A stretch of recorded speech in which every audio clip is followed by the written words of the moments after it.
क्या है कर्म और किसे कहते हैं कर्म? गौतम बुद्ध की इस कहानी से जानिए। कर्म का अर्थ धार्मिक ग्रंथों और पुराणों में हमेशा ही व्यक्ति के कर्म की बात कही गई है।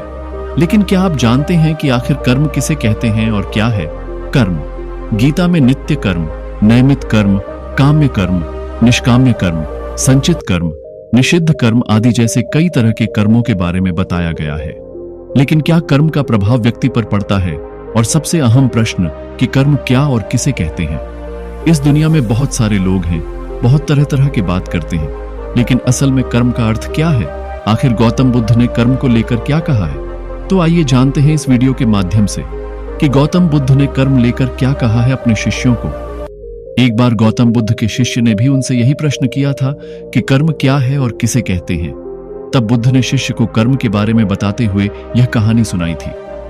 कर्म से जुड़ी गौतम बुद्ध की कहानी। गौतम बुद्ध ने कहा, एक बार एक राजा अपने मंत्री के साथ घोड़े पर बैठकर अपने राज्य का भ्रमण करने जाते हैं। राज्य भ्रमण के दौरान राजा की नजर एक दुकानदार पर पड़ती है और वह दुकान के पास रुक जाते हैं और दुकानदार को देख मंत्री से कहते हैं कि क्यों मुझे ऐसा लग रहा है कि इस दुकानदार को मैं कल ही फांसी की सजा सुना दूं। पता नहीं क्यों इसे देख मुझे इसे मृत्युदंड देने की इच्छा हो रही है। इतना कहते ही राजा वहां से अकेला ही चले जाते हैं और मंत्री उनसे इसका कारण भी नहीं पूछ पाते। अगले दिन मंत्री अपना भेष बदलकर दुकानदार के पास साधारण मनुष्य की तरह जाते हैं। वह दुकानदार चंदन की लकड़ियां बेचता था। मंत्री दुकानदार से इधर उधर की बात कर उससे काम और हाल चाल पूछते हैं। दुकानदार कहता है, क्या बताऊं भाई, मेरा हाल बहुत बुरा चल रहा है।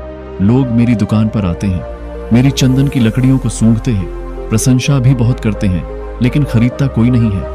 मैं बस इसी इंतजार में हूं कि कब हमारे राजा की मृत्यु हो जाए और उनके अंतिम संस्कार के लिए मेरे दुकान से ढेर सारी चंदन की लकड़ियां बिक जाए। दुकानदार से इतना सुनते ही मंत्री को सारी बातें समझ में आने लगी।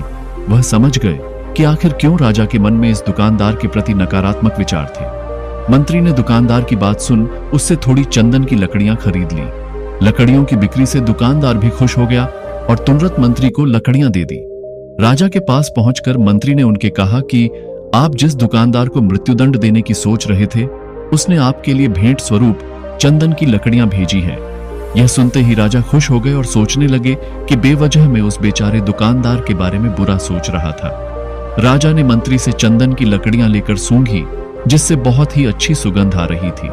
राजा दुकानदार की लकड़ियों से खुश होकर उसके लिए कुछ सोने के सिक्के भिजवाता है। अगले दिन मंत्री दुकानदार के पास जाकर कहते हैं कि ये सिक्के तुम्हें राजा ने भेंट स्वरूप दिए हैं। दुकानदार सोने के सिक्के पाकर खुश हो जाता है और मन में सोचता है कि मैं कितना गलत था जो राजा की मृत्यु के बारे में सोचता था।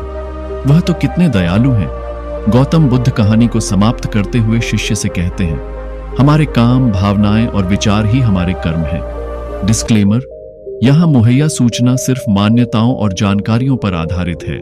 यहां यह बताना जरूरी है कि किसी भी तरह की मान्यता जानकारी की पुष्टि नहीं करता है। किसी भी जानकारी या मान्यता को अमल में लाने से पहले संबंधित विशेषज्ञ से सलाह लें। हमारे इस वीडियो में आपको क्या पसंद आया और आपने क्या सीखा, हमें कमेंट करके जरूर बताएं। अगर यह वीडियो आपको अच्छा लगे तो लाइक कीजिए। आशा करता हूं आप अपने दोस्तों के साथ भी यह वीडियो को शेयर करेंगे। साथ में ही हमारे इस चैनल को सब्सक्राइब कर दीजिए ताकि हर अपलोड किए हुए वीडियो की नोटिफिकेशन आपको सबसे पहले मिल जाएगा और आप इस वीडियो को देख पाए और कुछ सीख पाए। मैं मिलती हूं अगली वीडियो में, तब तक के लिए बहुत बहुत धन्यवाद।